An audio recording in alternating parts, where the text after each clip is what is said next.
आज की कहानी है सन्नाटा। अजय मुंबई का रहने वाला था। शादी के कुछ सालों बाद अजय की पत्नी अजय को तलाक देकर चली गई। उस दिन से अजय ने लोगों से मिलना जुलना बंद कर दिया।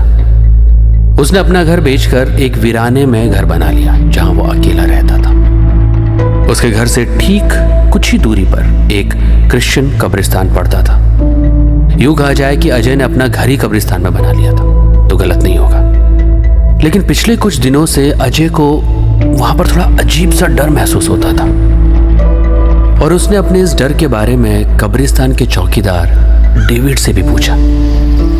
डेविड, यार पिछले कुछ दिनों में इस कब्रिस्तान में मुझे अजीब सा खौफ महसूस हो रहा है, तुमने कुछ नोट किया क्या? अजय के इस सवाल पर डेविड भी डरता हुआ बोला, साहब पिछले 20 सालों से इस कब्रिस्तान की चौकीदारी कर रहा हूं। मुझे आज तक ऐसा महसूस नहीं हुआ जो पिछले कुछ दिनों में हो रहा है। और आपने भी मुझसे यही बात की। मैं तो खुद आपसे बात बोलने वाला था। पता नहीं क्या होगा, क्या बात है, क्या होने वाला है। इतना बोलकर डेविड कब्रिस्तान में चला गया। रात के सन्नाटे और स्याह अंधेरे में डूबे उस पुराने कब्रिस्तान में कब्रों पर जलती हुई एक आध मोमबत्ती की रोशनी में सूखे पेड़ों की परछाई काफी भयानक और दिल दहला देने वाली आकृति बना रही थी। डेविड कब्रिस्तान में अपनी झोपड़ी में सिगरेट के कश लगाने लगा। उसको यहाँ करीब 20 साल हो गए थे और इतने सालों में उसे कभी डर नहीं लगा। लेकिन वो अजय की बातों से भी सहमत था। उसे भी करीब 15-20 दिनों से अजीब सा डर लग रहा था। यूं कह लो जब से वो कुछ दिनों के लिए अपने गांव गया था और उससे लौटने के बाद वहां का वातावरण, वहां की आबो हवा कुछ रहस्यमयी और खौफनाक सी हो गई थी। गहराती रात के साथ ही पूरे कब्रिस्तान में खून जमा देने वाली ठंड सी हो जाती है। सूखे ठूंठ हो चुके पेड़ों में छिपे उल्लुओं की डरावनी आवाज़ों के बीच किसी बच्ची की हंसने की आवाज़ें गूंज उठती हैं। फिर कुछ अजीब सा शोर उसे सुनाई देता है, जैसे कुछ लोग बातें कर रहे हो। डेविड के दिमाग में अजय की कई बातें चल रही थी कि अचानक वो एक बच्ची के खिलखिला देने वाली हंसी की आवाज़ से उठ बैठा। उसने अपनी टॉर्च की रोशनी उस ओर फेंकी जहाँ से हंसने की आवाज़ आ रही थी। टॉर्च की रोशनी में डेविड ने एक परछाई देखी जो उस कब्र के पास उल्टा बैठकर बातें करती हुई हंस रही थी। ये देखकर डेविड चिल्लाया, कौन है वहां पर? मगर अचानक डेविड के शरीर के सारे रोंगटे खड़े हो गए और खामोशी छा गई। कुछ ही पल बाद सूखी घास के चरपराने की आवाजों के साथ पेड़ों पर उल्टे लटक रहे चमगादड़ अपने डैने फड़फड़ाकर ची ची करते हुए इधर उधर मंडराने लगे। डेविड ने देखा कोई बच्ची तेजी से भागी और फिर अंधेरों में खो गई। डर से कांप रहे डेविड ने वापस उस कब्र की तरफ टॉर्च की रोशनी फेंकी। वो देखकर उसकी टांगें जोर जोर से हिलने लगी।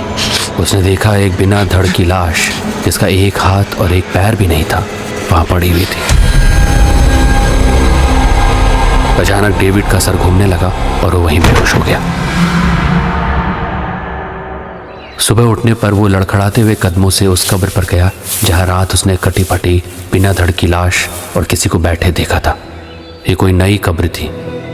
तभी उसे उस कब्रिस्तान का दूसरा चौकीदार पीटर नजर आया जो उसी के पास चलता हुआ आ रहा था।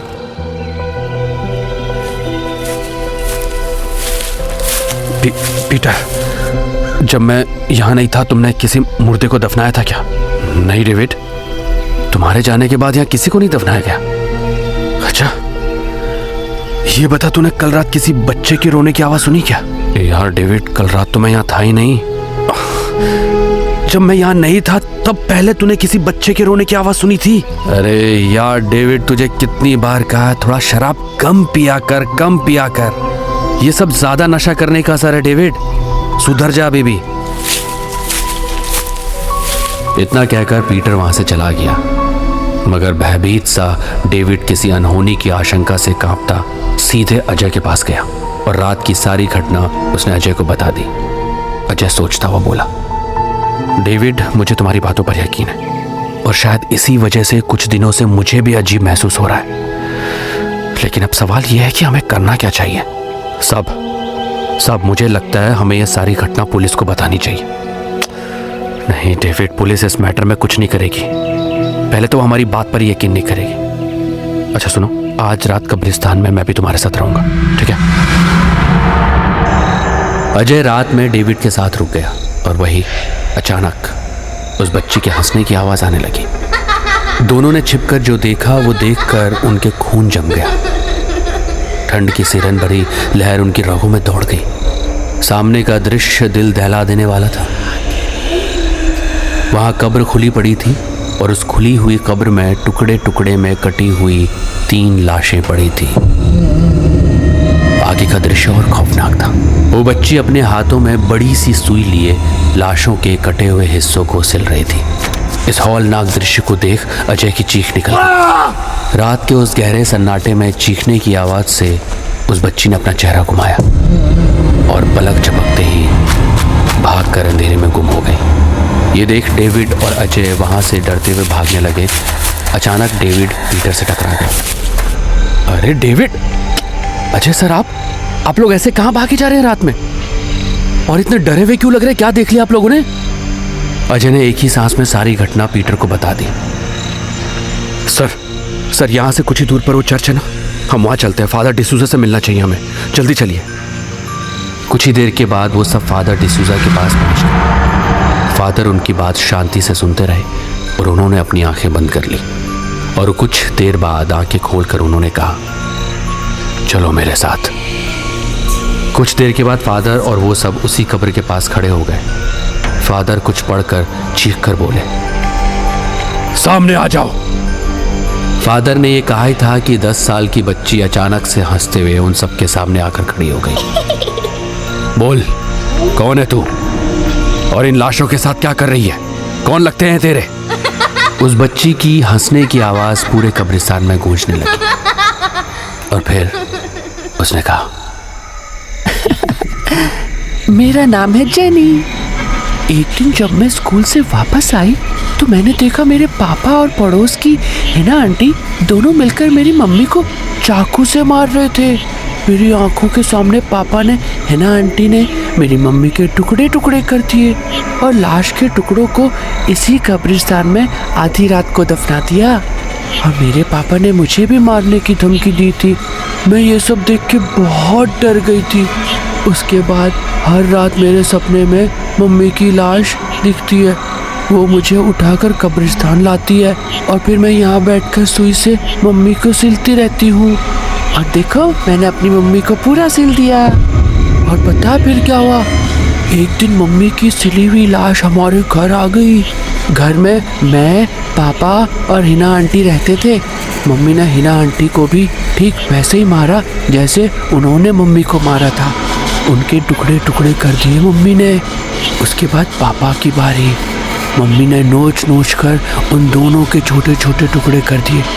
मैं ये सब कुछ छत से देख रही थी। डर की वजह से मैं छत से गिर गई और मर गई।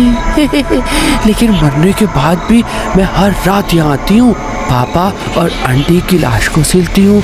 लेकिन अगली रात फिर उनकी लाश के टुकड़े टुकड़े मिलते हैं। इतना कहकर वो बच्ची गायब हो गई। बच्ची की बात सुनकर फादर ने कहा, ये बच्ची की अतृप्त आत्मा है। इसके पापा और उस हिना नाम की औरत को ऊपर वाले ने सजा दी है। लेकिन सुनो, तुम लोग यहाँ कदम भी मत रखना, वरना तुम लोग भी अपनी जान गंवा बैठोगे। आज भी आधी रात को रहस्यमय चीखों, हंसी की आवाज़ों, अजीब सी फुसफुसाहटों और सरसराहटों को अपने भीतर लिए वो कब्रिस्तान बिल्कुल वीरान पड़ा है। अब वहाँ मुर्दों को दफनाने भी कोई नहीं चाहता। अजय भी अपने उस मकान को छोड़कर चला गया और अब वहाँ सन्नाटे और दहशत के अलावा कुछ नहीं है।